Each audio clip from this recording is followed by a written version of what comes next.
তোমাদের সঙ্গে শেয়ার করেছি। 4-5 বছর ধরে ছেলেকে ঘরের মধ্যে ছোট্ট করে আমি ঝুলন করে দিই এবং কাগজ টাগজ দিয়েই করে দিই।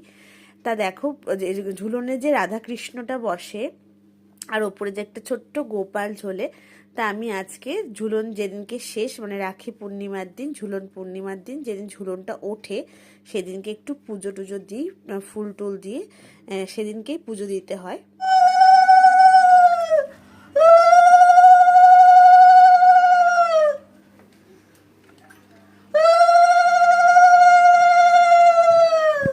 তা দেখো আমি সকাল সকাল উঠে ঘরটর পরিষ্কার করে স্নান করে তা আগে পুজো দিয়ে নিলাম। আর যেহেতু রাখি, আমার ভাইও রাখি পড়তে আসবে, তাই জন্য একদম রেডি হয়ে নিয়েছি, ঠাকুরকে পুজো টুজো দিয়ে নিয়ে।